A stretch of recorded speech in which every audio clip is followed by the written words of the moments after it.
Olá, mais uma vez estamos aqui para falar e ler mais um trecho do livro do C.S. Lewis, Cristianismo Puro e Simples. Hoje nós estamos entrando no terceiro livro e esse terceiro livro ele tem como título a conduta cristã. A conduta cristã. Confesso que tem sido para mim um prazer fazer essa leitura. E tem sido também enriquecedor para a minha vida. Então, espero que seja para você também que está acompanhando esses episódios dessas leituras. E como primeiro tema do terceiro livro, está assim, as três partes da moral. As três partes da moral. Então, iniciaremos a leitura e começa a leitura dessa forma. Conta-se a história de um garoto a quem perguntaram como achava que Deus era. O garoto respondeu que, pelo que era capaz de compreender, Deus era o tipo de pessoa que está sempre xeretando a vida dos outros para ver se alguém está se divertindo e tentando acabar com essa diversão o tempo todo. Infelizmente, parece-me que é essa a ideia que um número considerável de pessoas faz da palavra moral. Algo que se intromete em nossa vida e nos impede de ter momentos agradáveis. Na realidade, as regras morais são como que instrução de uso da máquina chamada homem. Toda regra moral existe para prevenir o colapso e sobrecarga ou uma falha de funcionamento da máquina. É por isso que essas regras, no começo, parecem estar em constante conflito com as nossas inclinações naturais. Quando estamos aprendendo a usar qualquer mecanismo, o instrutor vive dizendo, não faça isso. Porque existem diversas coisas que, embora pareçam muito naturais e até acertadas na forma de lidar com a máquina, na verdade não funcionam. Certas pessoas preferem falar de ideais morais em vez de regras morais e de idealismo moral que em vez de obediência. Ora, é certo que a perfeição moral é um ideal na medida em que é inalcançável. Nesse sentido, toda perfeição é para nós, seres humanos, um ideal. Não conseguimos dirigir perfeitamente um automóvel, jogar tênis perfeitamente ou desenhar uma linha perfeitamente reta. No outro sentido, porém, é enganador dizer que a perfeição moral é um ideal. Quando um homem diz que certa mulher, casa, barco ou jardim é seu ideal, não pretendem, a menos que seja um tolo, que todos tenham o mesmo ideal. Nesses assuntos, temos o direito de ter gostos diferentes e, consequentemente, ideais diferentes. É perigoso, porém, dizer que um homem que se esforça para seguir a lei moral seja um homem de altos ideais, pois isso pode nos dar a impressão de que a perfeição moral é um mero gosto pessoal dele e que o restante dos homens não teria o dever de procurar realizá-la. Esse erro seria desastroso. A conduta perfeita talvez seja tão inalcançável quanto a perfeita perícia ao volante, mas é um ideal necessário, prescrito a todos os homens por causa da própria natureza da máquina humana, da mesma forma que a pilotagem perfeita é prescrita a todos os motoristas pela própria natureza dos automóveis. E seria ainda mais perigoso se você se considerasse uma pessoa de altos ideais, só porque tenta não mentir, em vez de só contar mentirinhas ocasionais. Não cometer adultério, em vez de só cometê-lo de vez em quando. E não ser violento com os outros, em vez de ser só um pouquinho violento. Você correria o risco de transformar-se num moralista hipócrita, considerando-se uma pessoa especial a ser felicitada por seu idealismo. Na verdade, isso seria ao mesmo que se julgar especial por esforçar-se para acertar o resultado de uma soma. É claro que a aritmética perfeita é um ideal, pois certamente cometeremos erros em algumas contas. Porém, não há nada de especialmente louvável em tentar obter o resultado correto de cada passo de uma soma. Seria pura estupidez não fazer esta tentativa, pois cada erro de cálculo vai lhe causar problemas para obter resultado final. Da mesma forma, toda falha moral causará problemas, provavelmente para os outros e certamente para você também.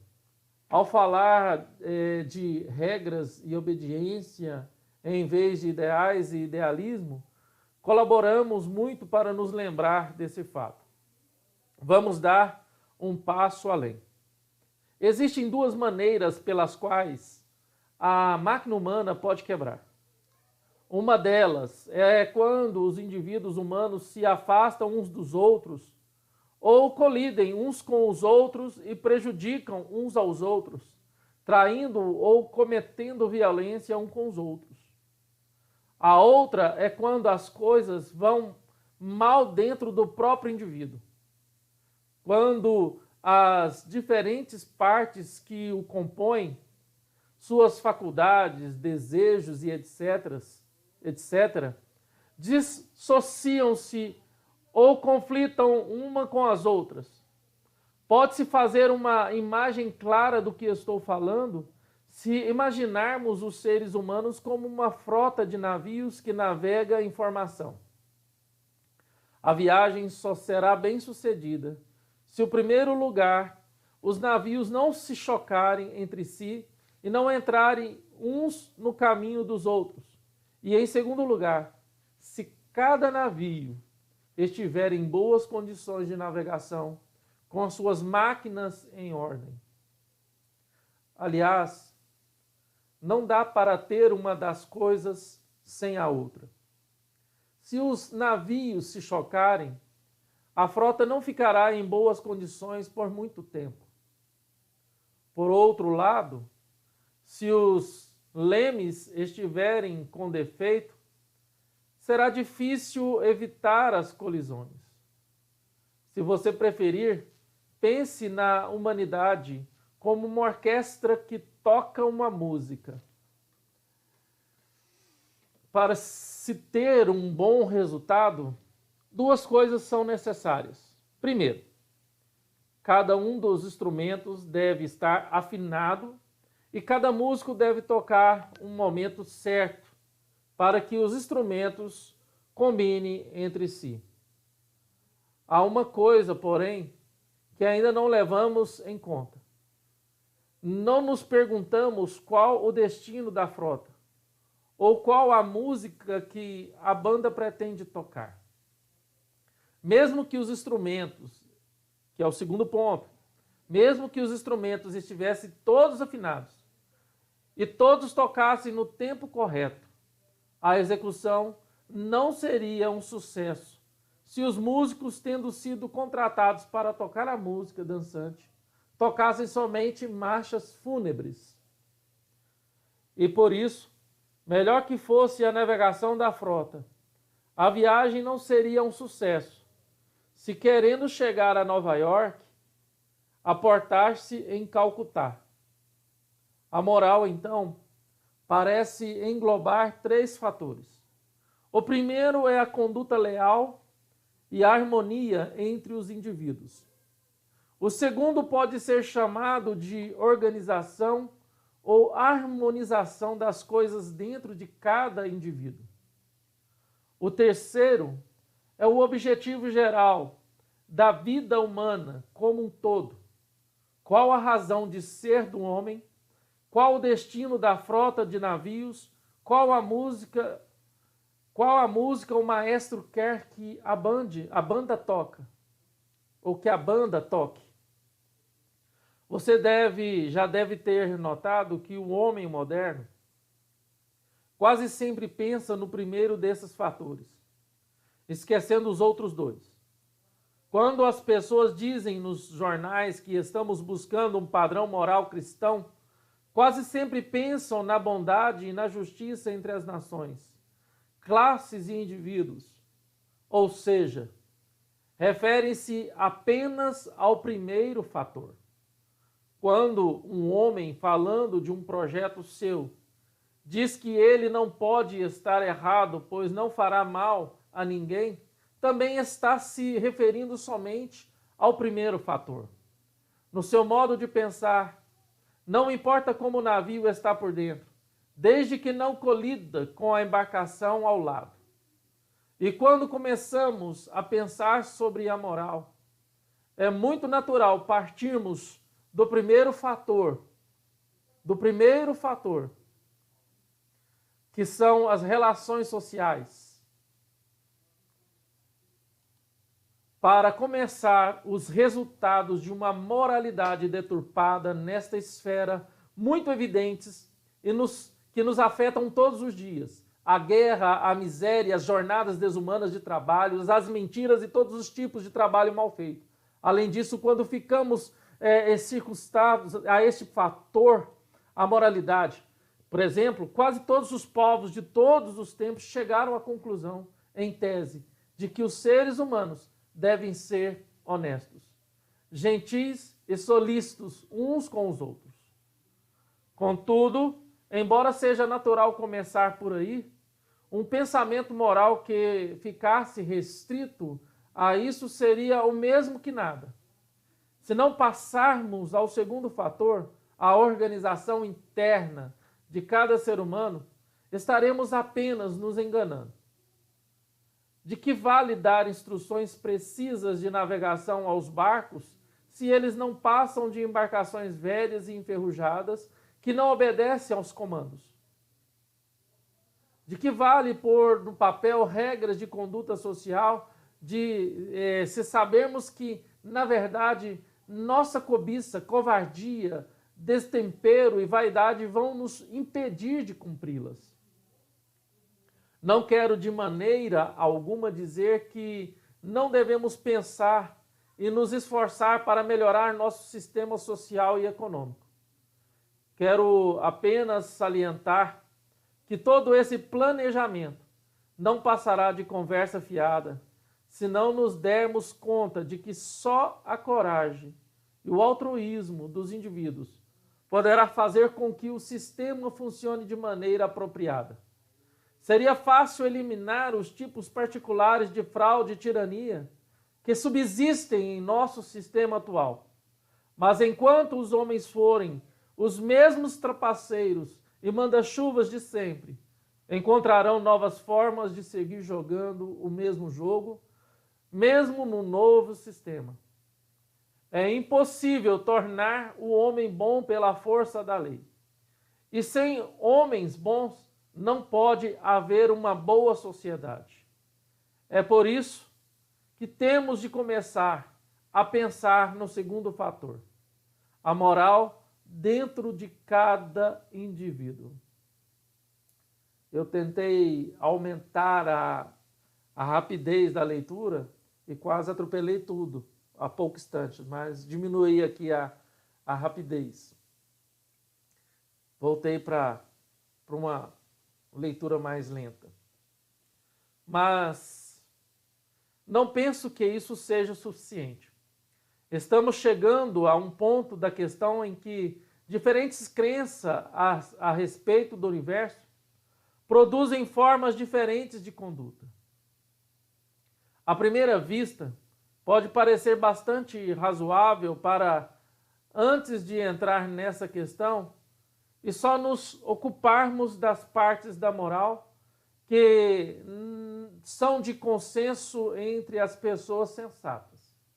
Mas podemos nos dar a esse luxo? Lembre-se de que a religião envolve uma série de juízos sobre os fatos.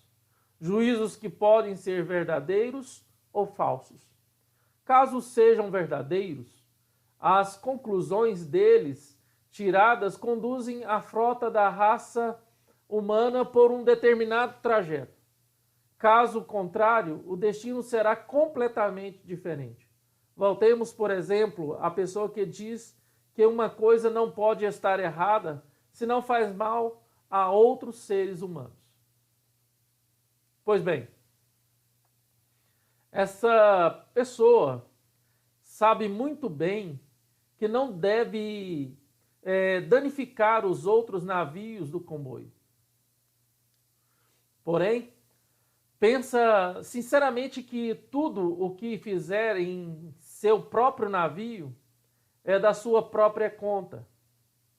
Mas, para isso, não importa saber se o navio é de sua propriedade ou não.